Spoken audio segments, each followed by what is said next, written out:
Amém. Na semana do Natal de 2019, mandei uma mensagem para uma irmã em resposta a uma indagação feita sobre o Papai Noel. O teor da mensagem foi o seguinte: bom dia e paz. O Natal significa o nascimento de Jesus, que, segundo o anjo disse a José, é o Salvador. Mateus 1, 21. Não sei porque os crentes teimam em apresentar o Natal com a figura do Papai Noel. Me dá uma tristeza imensa ver essa inversão de valor, tirando Jesus do Natal e colocando o Papai Noel em seu lugar. Os pastores lutam para mostrar a verdade e os membros de nossas igrejas lutam para desfazer a verdade pregada. Que o menino Jesus possa nascer de fato nos corações dos crentes e mudar essa realidade. E assinei Pastor Márcio. É lamentável dizer isso, mas é a pura verdade. Há uma inversão de valor, tirando Jesus, que é a figura central do Natal, colocando o Papai Noel em seu lugar. Agora, recentemente, uma irmã me perguntava, a primeira vez que nós colocamos de fato a árvore de Natal na outra igreja, na igreja em Bezerros, e uma irmã me perguntava se ela poderia comprar alguns enfeites para colocar na árvore. E um dos enfeites que ela acha mais bonito, e era esse que ela queria colocar, era o Papai Noel. E eu fiquei, assim, meio que espantado, olhando para ela, sem adentrar muito ao assunto, simplesmente disse não. O Papai Noel, não. Porque você está tirando Cristo e colocando uma figura, Nicolau, no seu lugar. De fato, é lamentável, mas há essa inversão de valor. O mundo tem entrado em nossas igrejas a ponto de nos esquecermos do verdadeiro sentido do Natal. Agora há pouco cantamos aqui: eu sei o sentido do Natal. Cristo Jesus nasceu. O Natal só existe porque Cristo Jesus nasceu. A exposição de hoje terá o seguinte tema: o nascimento de Jesus Cristo, onde responderemos a seguinte pergunta: o que proporcionou o nascimento de Cristo Jesus? O que proporcionou o nascimento de Cristo Jesus? Bom, os evangelhos narram os vários aspectos da vida de Jesus. Hoje destacaremos seu nascimento. O texto lido conta-nos que Deus se manifestou ao homem vindo como uma pequena criança, dependente dos cuidados de uma jovem mãe. E aqui há uma discussão sobre a idade de Maria. Alguns dizem que talvez fosse 12 anos, outros 14 anos. O certo é que era muito jovem. Muitos esperavam a vinda de Jesus de forma totalmente diferente da que ele veio. Vejamos pelo menos 3 formas pelas quais o Messias era esperado. Em primeiro lugar, o Messias era esperado como um guerreiro armado que pudesse ser o comandante de seu povo. Uma figura como o príncipe do exército de Deus, descrito em Josué capítulo 5, verso 13 a 15. Então esperava-se um Messias guerreiro. Segundo, esperavam que o Messias viesse como o companheiro divino que vence o fogo das perseguições, como foi no caso de Daniel, conforme descrito lá em Daniel, capítulo 3, verso 25, a fornalha de fogo, onde fora encontrado um companheiro. Terceiro, esperavam um Messias como um ser resplandecente, como em Apocalipse, capítulo 1, verso 13 a 15. Um ser angelical poderoso. No entanto, ninguém poderia apresentar outra maneira mais adequada para a divindade tomar parte em nossa humana condição, que não como uma criança. Não havia outra maneira mais adequada dele ver que não fosse uma criança. Não como uma criança qualquer, pois ela era diferente de todas as demais, conforme o versículo 20, que mostra sua concepção como sendo divina. Ora, se a concepção de Jesus é divina, ele não poderia ser uma criança com os mesmos atributos que as demais crianças. Ele era diferente. Totalmente diferente. Embora homem, era Deus.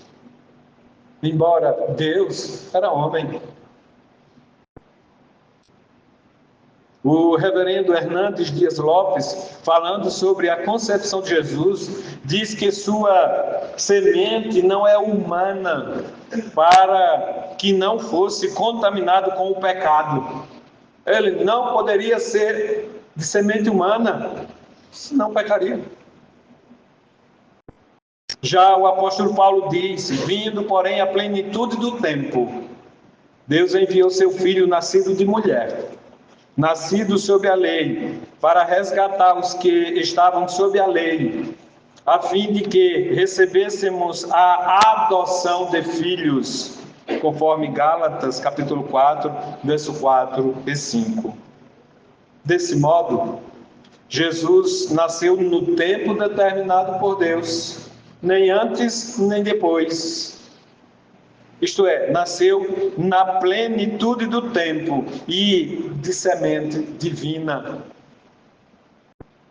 Quanto às circunstâncias do nascimento de Jesus, sabemos que se deu em cumprimento à profecia do Senhor, conforme descrito ainda em Mateus capítulo 2, versos 5 e 6, e na cidade de Belém, quando José cumpria o decreto do imperador romano César Augusto, que determinava que as pessoas se alistassem em sua cidade natal, conforme Lucas, capítulo 2, verso 1 a 5. Quanto às condições do nascimento de Jesus, sabemos também que se deu em uma manjedoura, numa estribaria da periferia de Belém, já que não havia lugar para ele na hospedaria. Isso todo mundo já sabe, né? Todo mundo conhece a história. Ele nasceu num curral e o seu berço foi o coxo, onde se colocava capim para os animais comerem. Isso revela-nos que Jesus nasceu não só entre os animais, mas sobretudo entre a classe operária, a classe menos favorecida, a classe pobre e não entre os príncipes no palácio. Foram inclusive procurá-lo no palácio, mas ele não estava lá. No entanto, essa noite quero pensar com os irmãos sobre as consequências do nascimento ou o que possibilitou o nascimento de Jesus. E o nascimento de Jesus nos possibilitou pelo menos 5 coisas. Eu quero compartilhar com os meus queridos irmãos nesse momento. Em primeiro lugar, o nascimento de Jesus possibilitou que Deus se tornasse o Emanuel, conforme o versículo 21 a 23, mais especificamente o versículo 23. Ele salvará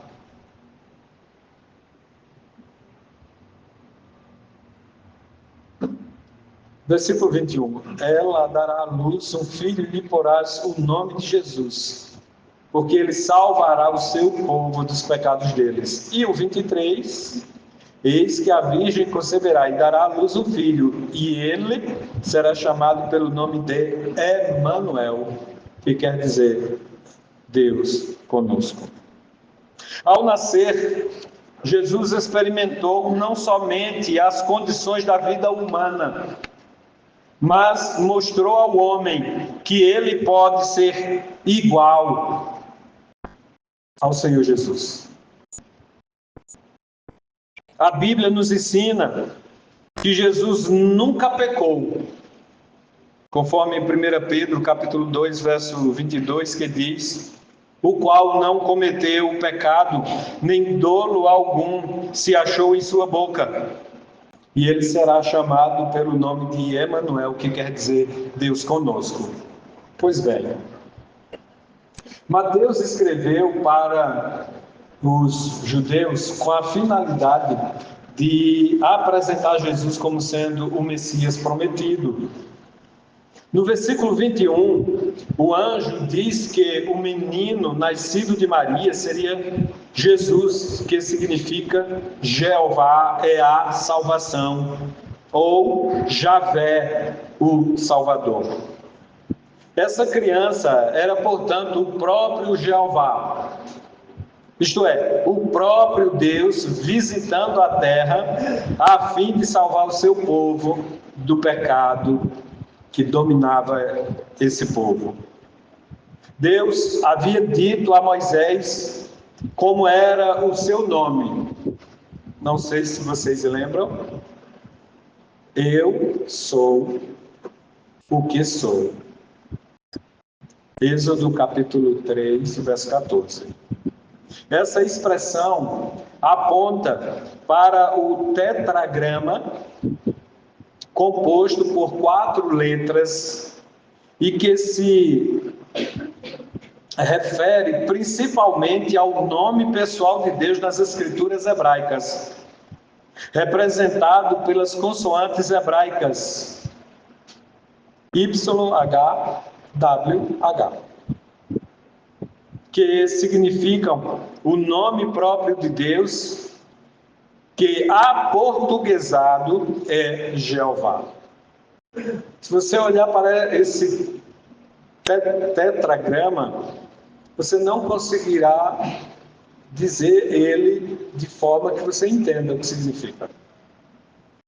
Porque a linguagem do nome de Deus foi perdida.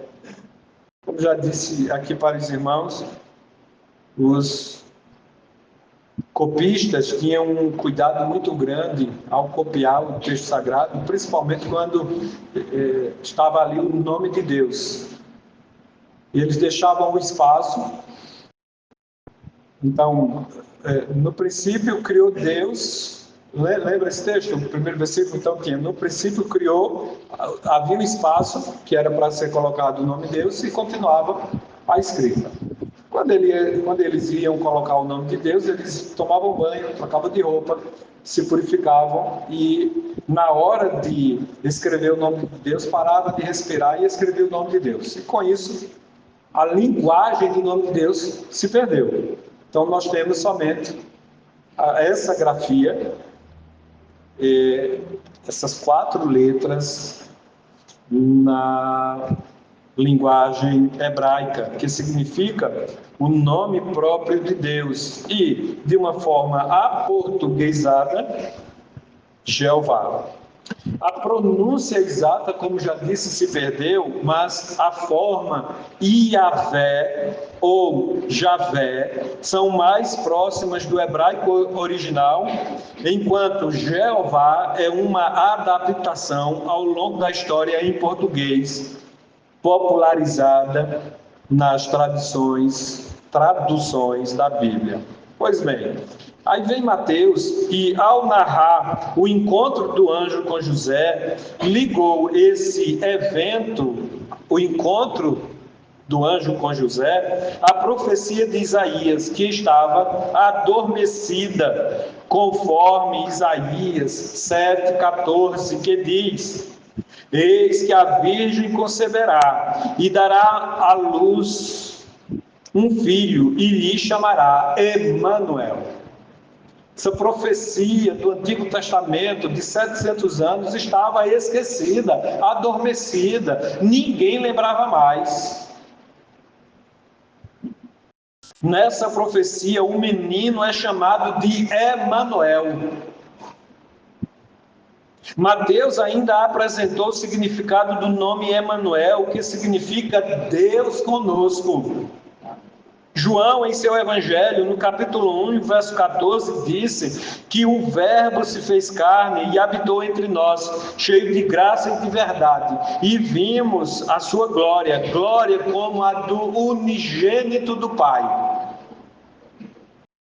Nesse caso, o nascimento de Jesus possibilitou, portanto, que aquele que é, eu sou o que sou, Deus, o Deus Todo-Poderoso, aquele Deus que ninguém sabe mais chamar o seu nome, aquele que ninguém lembra mais, que ninguém está esperando mais, se fez presente entre nós. Aquele Deus que estava longe se fez presente e, portanto, o nascimento de Jesus possibilitou que aquele que estivesse entre os homens para salvá-los de seus pecados. Então, a primeira coisa que o nascimento de Jesus possibilitou foi um Deus que está longe, inacessível, desconhecido, não sabe nem chamar mais o nome dele, está entre eles. Está entre nós. Não como um Deus distante, mas como um Deus de perto também. O Deus conosco. O nascimento de Jesus, portanto, possibilitou, em primeiro lugar, que Deus se tornasse o Emanuel, ou seja, o Deus conosco. Em segundo lugar, o nascimento de Jesus possibilitou que Deus provasse as condições da vida humana. E aqui é importante. Versículo 20 a 21 e depois somente o versículo 23. A tônica desses versículos é o que nela foi gerado é do Espírito Santo. Então, o ente, a criança gerada, não é de semente humana, é do Espírito Santo. Ela dará à luz um filho e lhe porás o nome de Jesus. A narrativa do anjo, no versículo 20 e 21, é precisa quanto a mostrar-nos que essa criança nasceria de forma singular. Vou repetir, fora gerado pelo Espírito Santo. Mas o anjo revela o sexo dessa criança, seu nome e sua missão. Ele seria menino, se chamaria Jesus e salvaria o seu povo dos pecados deles. Com isso, o nascimento dessa criança possibilitaria a Deus provar por experiência própria as condições da vida humana. Lembre que no tópico primeiro, Deus estava longe, numa outra dimensão, se posso dizer assim.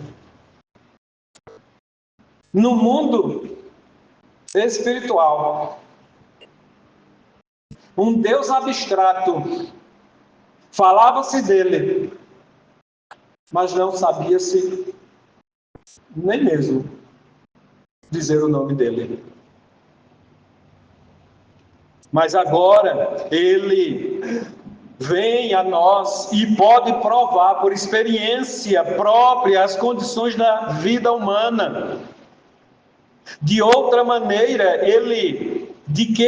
maneira ele poderia saber o que é nascer, sentir fome, sentir dor ou tristeza? Se ele vem como um guerreiro, se ele vem como um ser espiritual, um anjo, uma coisa assim, como ele poderia sentir o que nós sentimos? Como ele poderia sentir a dor que nós sentimos? De que outra maneira ele poderia saber o que é chorar? A Bíblia nos diz que ele chorou. João capítulo 11, verso 35. De que outra maneira ele poderia saber o que é chorar ou necessitar de ajuda para solucionar os seus problemas? De que maneira, ou de que outra maneira ele poderia vir e sentir tudo aquilo que a gente sente durante todos os dias da nossa vida? Pois bem, depois de provar as agruras da vida humana, ele estaria pronto para interceder por nós. Na oração sacerdotal, Jesus orou não somente pelos discípulos, mas inclusive por mim e você, por cada um de nós, que viemos a crer nele, mais ou menos, aproximadamente 2000 anos depois. A oração sacerdotal em João capítulo 17, verso 20, é exatamente o versículo onde ele ora por nós. De que outra maneira Jesus poderia, ou a divindade, o Deus poderoso, poderia orar por nós? O autor aos Hebreus diz que ele sempre intercede por aqueles que se achegam a ele. E isso só é possível porque ele sabe o que é padecer, como nos diz Isaías, capítulo 53. Ele sabe o que é padecer, ele sabe o que é sofrer, ele sabe o que é sentir dor, ele sabe o que é ficar ansioso, ele sabe o que é ficar nervoso, ele sabe o que é ficar depressivo. Embora a Bíblia em nenhum momento diga que ele esteve depressivo, mas ele sabe o que é isso. Ele sabe o que é o sofrimento humano. Ele sabe o que você passa. E em sabendo o que você passa, ele intercede, o Deus Filho, o Deus Homem, intercede ao Deus Pai por você. De modo que o nascimento de Jesus possibilitou, em segundo lugar, que Deus provasse as condições da vida humana. Em terceiro lugar, o nascimento de Jesus possibilitou que Deus mostrasse ao homem que em Cristo pode viver uma vida santa, conforme ainda os versículos 21 a 23, onde destacamos a parte que diz: ele salvará o seu povo dos pecados deles. Ao nascer, Jesus experimentou não somente as condições da vida humana, mas mostrou ao homem que o homem pode viver uma vida santa como Jesus viveu. A Bíblia nos ensina que Jesus nunca pecou. 1 Pedro, capítulo 2, verso 22, que diz: o qual não cometeu pecado, nem dolo algum se achou em sua boca. Ele nunca pecou, ele nunca disse coisas que nós dizemos com tanta naturalidade. Mas se ele continuasse em seu trono, poderíamos dizer que não conseguiríamos sermos santos. Ou seja, se Jesus não tivesse nascido, não teríamos tido um exemplo a seguir. Porque na terra não tem um exemplo a ser seguido. Todos pecaram e todos carecem da glória de Deus. Todos necessitam do perdão divino. Não há um único exemplo. Você pode procurar um ou uma, não importa, homem ou mulher. Você pode procurar.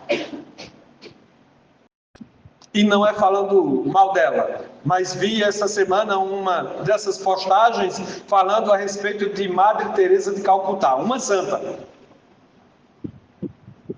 Mas que dos bastidores não era aquilo que parecia ser. Não há um santo.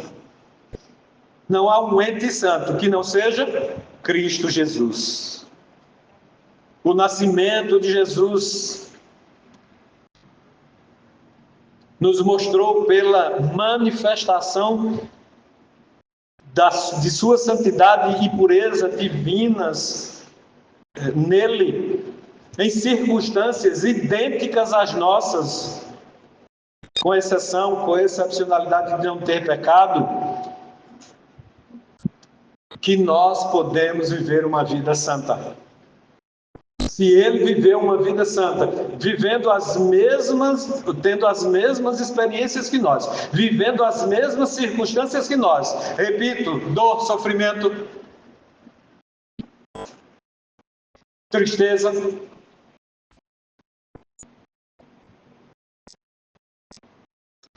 lamento por ver o outro pecando, tudo isso Jesus viveu, mas nunca pecou. E o anjo disse que ele viria exatamente para nos trazer a salvação dos nossos pecados, isto é, nos trazer o exemplo, de modo que o nascimento de Jesus possibilitou que Deus mostrasse ao homem que em Cristo pode viver uma vida de santidade. Talvez você diga: pastor, mas eu não posso não, eu não consigo não. Consegue sim. Bom, não vai ser fácil, mas consegue. Se Cristo conseguiu, homem, nós conseguiremos. Quarto, o nascimento de Jesus possibilitou que Deus se submetesse à afronta do pecado. E esse aqui é importante, eu preciso da sua atenção. Vou repetir. O nascimento de Jesus possibilitou que Deus se submetesse à afronta do pecado. E aí você vai me dizer: mas como assim? Como é que Deus se submete à afronta do pecado? Versículo 21 a 23, novamente. Onde a tônica ou a parte destacada ele será chamado pelo nome de Emanuel, que quer dizer Deus conosco. A Bíblia nos ensina que Deus é santo e exige santidade de seu povo, conforme 1 Pedro, capítulo 1, verso 16, conforme Levítico, capítulo 11, verso 44 e 45, ainda Levítico, capítulo 19, verso 2.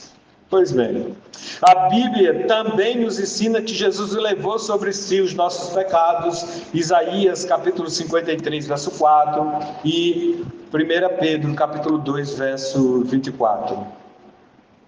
De outra forma, ele não poderia levar os nossos pecados. Se ele não tem nascido, isto é, encarnado, se feito homem, nascido de mulher, ele não poderia levar nossos pecados na cruz. Primeiro, porque Deus não morre. O Deus Todo-Poderoso nunca morreria na cruz. Mas o nascimento de Jesus possibilitou que Deus se submetesse à afronta do pecado sem fazer justiça imediata. Sabe o que significa? Significa que no momento em que Adão pecou, era para Deus ter dado cabo do ser humano, extinguido a vida humana, extirpado o homem da face da terra como um graveto que pega fogo e some, desaparece, fica só cinza. Mas em sabendo que o seu filho viria e nasceria de mulher, assumiria a possibilidade, enquanto homem, assumiria a possibilidade de morrer na cruz, e de fato morreria na cruz. Deus aguentou a afronta do pecado. Deus não tomou nenhuma providência.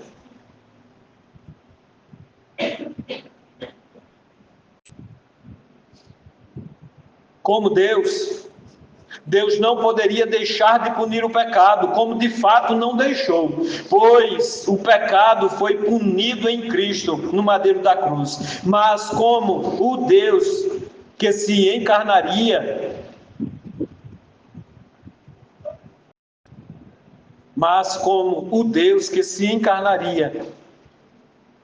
Deus em Cristo pôde ser longânimo para conosco, pôde sofrer a afronta e não fazer nada. Ao invés de ter dado cabo de Adão, providenciou vestimenta para Adão. Ao invés de ter dado cabo de Adão, disse: não te preocupa, Adão, o Salvador vem te salvar.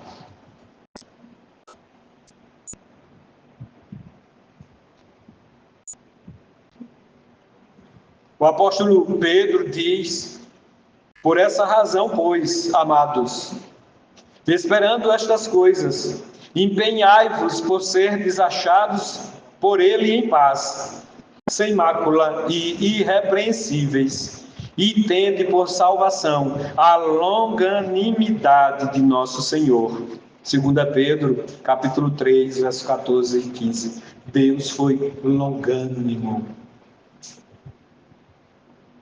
Sabe quando... alguém faz uma coisa errada para você, alguém, sei lá, diz alguma coisa feia com você, sabe aquele ímpeto de querer responder, de querer...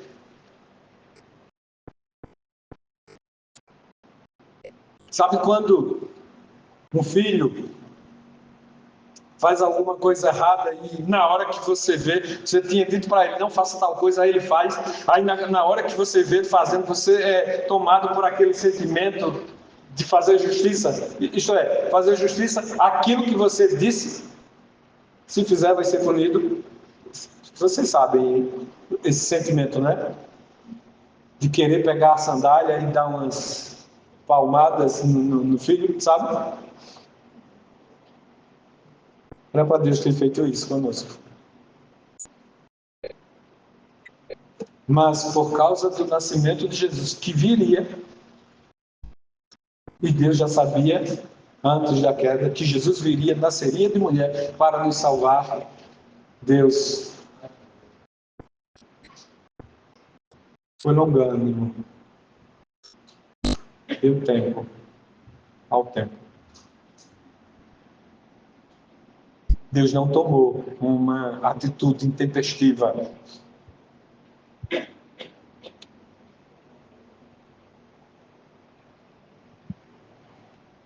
Deus se submeteu à afronta. Porque, do contrário, ele teria feito justiça na hora. de modo que o nascimento de Jesus possibilitou que Deus se submetesse à afronta do pecado e fosse longânimo, punindo o pecado em seu próprio Filho na plenitude do tempo. O castigo era para nós, era para cada um de nós. Mas Deus foi longânimo, paciente, esperou até Cristo nascer e morrer na cruz. Isso é uma bênção para nós. Porque, diferentemente da palmada que nós daríamos no filho por ter feito uma coisa que não deveria ter feito, ou não punir, né? Muitas vezes os filhos fazem algumas coisas erradas e a gente nem pune. Acha até bonito, ri até. Deus não. Deus, por ser justo, ele cumpriria com a sua palavra. E qual foi a sua palavra? Se desobedecer, morre. E a morte era certa. Ao invés de a gente ter morrido assim, ó. Adão, humanamente falando, só foi morrer com 930 anos. Percebe a longanimidade de Deus?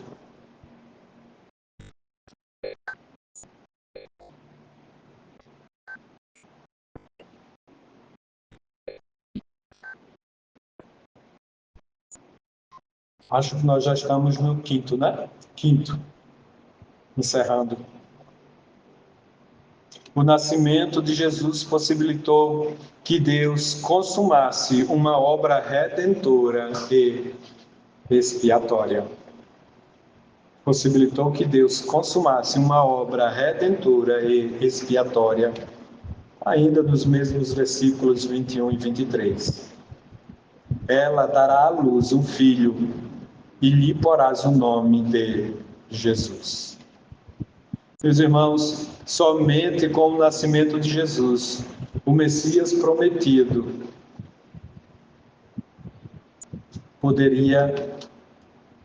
somente nele poderíamos sermos salvos dos nossos pecados.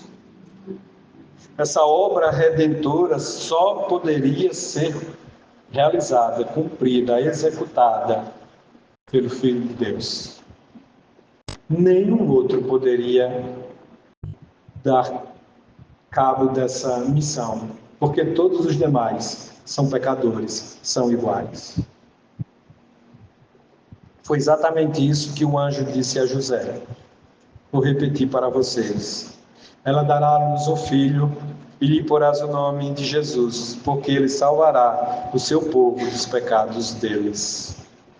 Se Jesus não tivesse nascido, Deus não poderia executar seu plano de redenção mediante uma obra de expiação ou uma obra expiatória na cruz. A Bíblia nos ensina que não há salvação em nenhum outro debaixo do céu, porque debaixo do céu não existe nenhum outro nome dado entre os homens, pelo qual importa que sejamos salvos, conforme descrito por Lucas em Atos, capítulo 4, verso 12. Somente Jesus. A obra expiatória, somente por Jesus. O perdão dos pecados, somente por Jesus.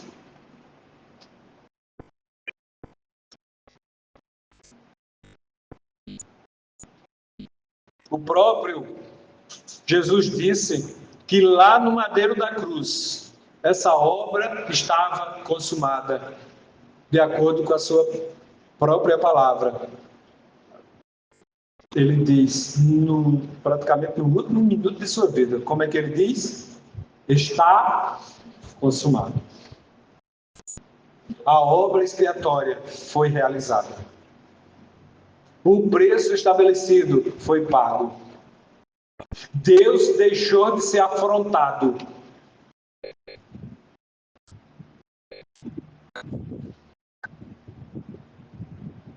João capítulo 19, verso 30, é exatamente essa fala de Jesus quando ele diz: está consumado. De modo que o nascimento de Jesus possibilitou que Deus consumasse uma obra redentora e expiatória em prol de cada um de nós, realizada na cruz. Então, uma coisa está ligada à outra, isto é, o nascimento de Jesus está ligado à sua morte na cruz. Ele veio para isso, ele nasceu para isso. Meus irmãos, alguém dá graças a Deus por ter nascido? Nós damos graças a Deus por termos nascido? Sim ou não? Se a gente, no dia do nosso aniversário, não agradecer, parece que fica faltando alguma coisa, né? Porque nós sabemos o quanto é importante agradecer a Deus pelo nosso nascimento. Agora imagina com relação ao nascimento de Jesus, que possibilitou o Deus, entre aspas aqui, abstrato, isto é, que estava longe, que está agora no meio de nós. O nascimento de Jesus que possibilitou que Deus se submetesse à afronta, que possibilitou que Deus consumasse uma obra redentora, que possibilitou que Deus provasse as condições da vida humana. Deve ou não deve ser agradecida. O nascimento de Jesus deve ou não deve ser agradecido. Mas por que então que a gente dá tanto valor às outras coisas?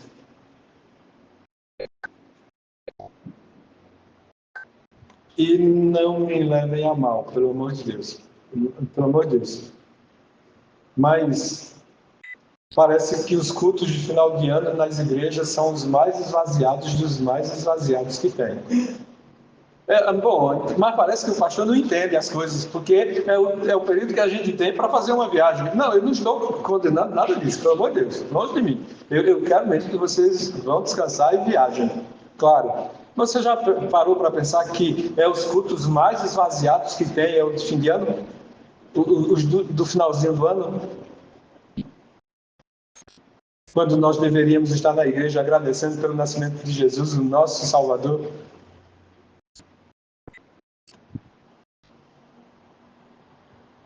Por que é que tantos crentes dão tanta ênfase a tantas outras coisas?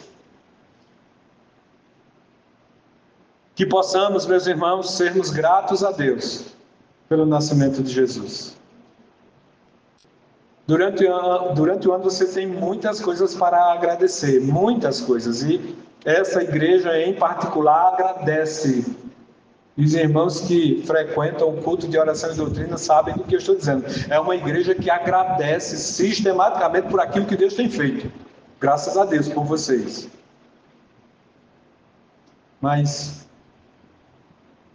não poderíamos esquecer jamais de agradecer pelo nascimento de Jesus. Foi Ele quem possibilitou todas essas bênçãos que vocês recebem durante o ano. Em especial, a salvação.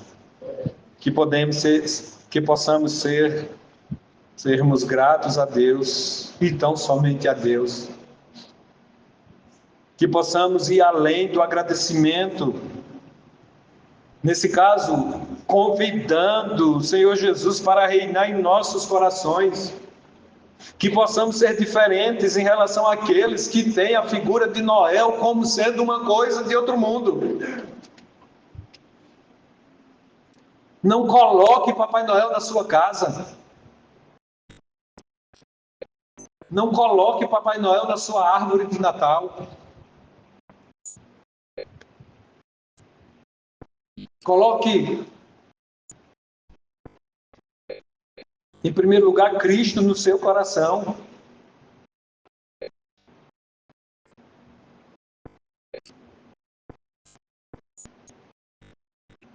Que possamos dizer Naquela noite não houve lugar na hospedaria de Belém. Mas hoje há lugar no meu coração para o Senhor Jesus. Que eu possa abrir o meu coração para Ele. Dizendo, reina aqui, Senhor. Mora aqui, Senhor. Essa é uma maneira da gente agradecer a Ele. Enfeite a sua casa. Mas mais do que o enfeite, coloque Jesus na sua vida. Ele é a luz que ilumina você. Ele é a luz que ilumina o seu caminho.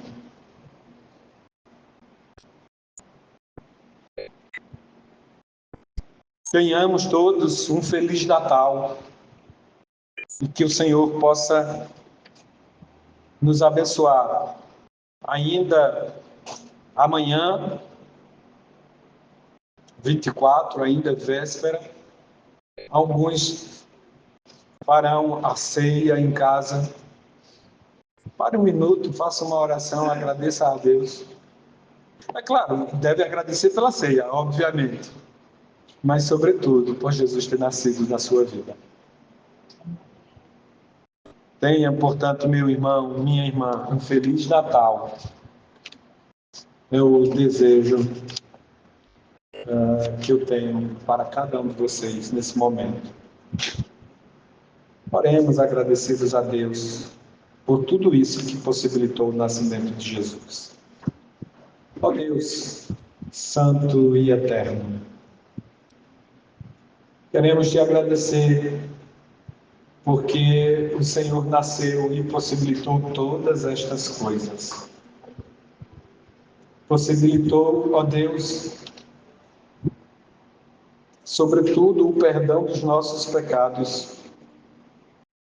Possibilitou a certeza de que iremos morar no céu com o Senhor. Possibilitou, ó Deus, enquanto não somos levados para o céu, ter o Senhor ao lado do seu Pai, o nosso Pai, o Deus Todo-Poderoso, intercedendo junto a Ele por cada um. Obrigado, Senhor. Obrigado por cada coisa que o Senhor passou, sentiu, viveu, experimentou, para que pudesse, a partir dessa experiência, se compadecer de cada um de nós.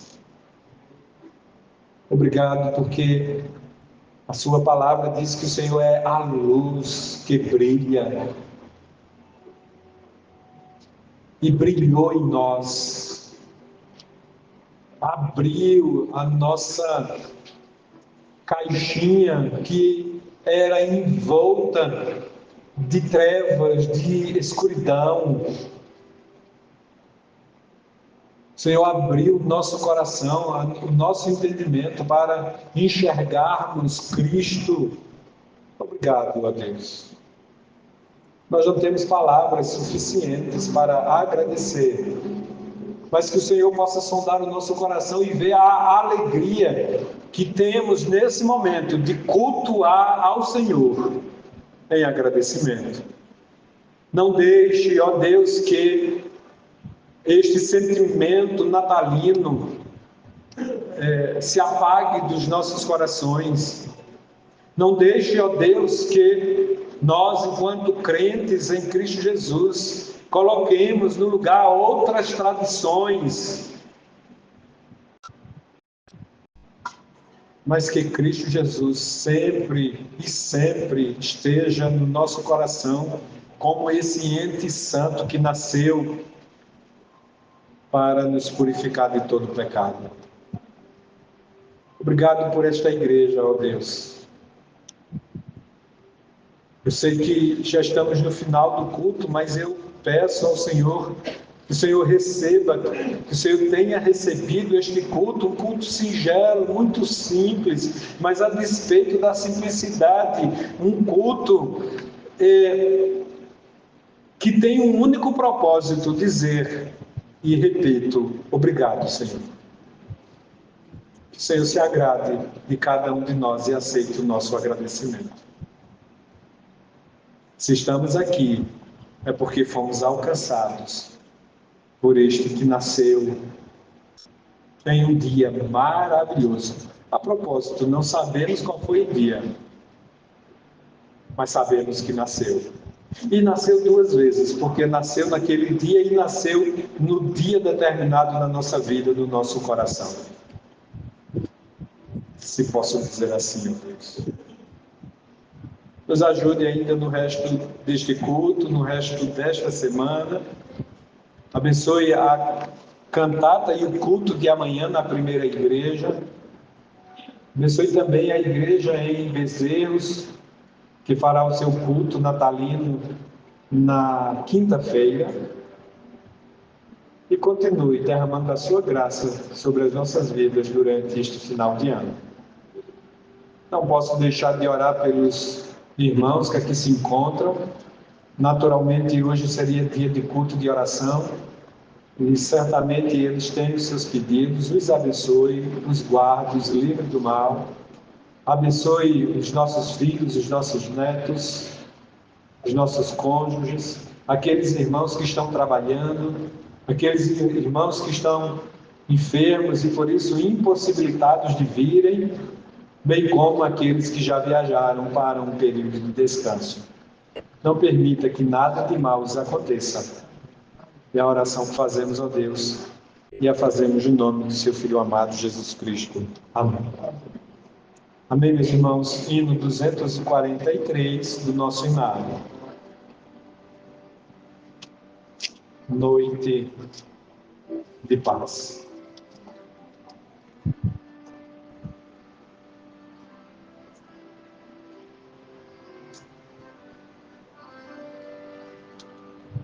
Vamos ficar em pé?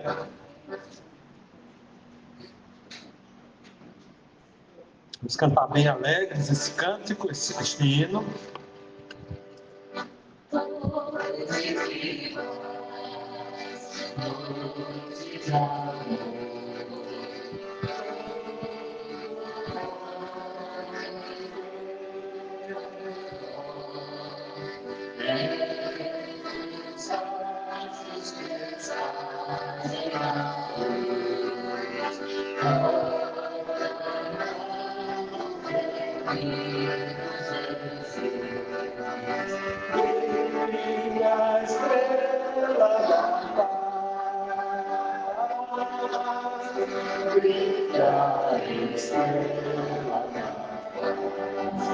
Noite de paz, noite de amor, nas campinas ao pastor, lindos anjos mandados por Deus, anunciam as boas novas. Nasce o bom Salvador, nasce o bom Salvador. Noite de paz, noite de amor.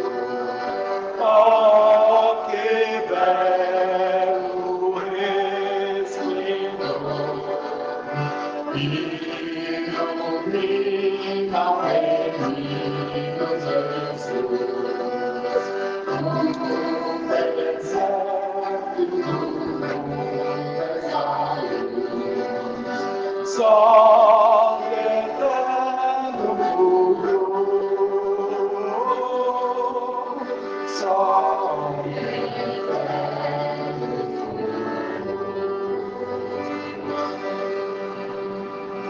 Amém. Recebamos a bênção. Que a graça do nosso Senhor e Salvador Jesus Cristo, o amor do eterno Deus, o nosso Pai, a comunhão e as consolações do Divino Espírito Santo esteja sobre nós, sobre todo o povo de Deus espalhado por toda a face da terra, hoje e sempre. Amém.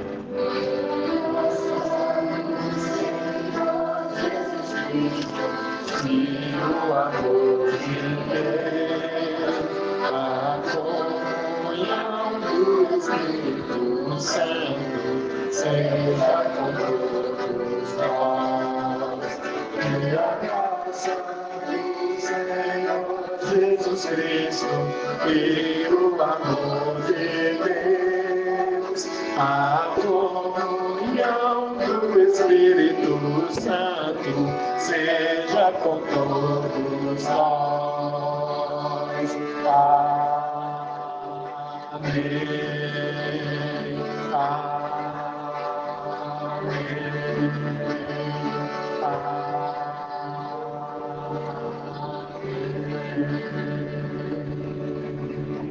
Amém, meus irmãos. Tenham um Feliz Natal. Não saia sem cumprimentar o seu irmão, desejando a ele também um Feliz Natal. Um abraço a todos, obrigado pela presença de cada um de vocês. Que Deus continue os abençoando.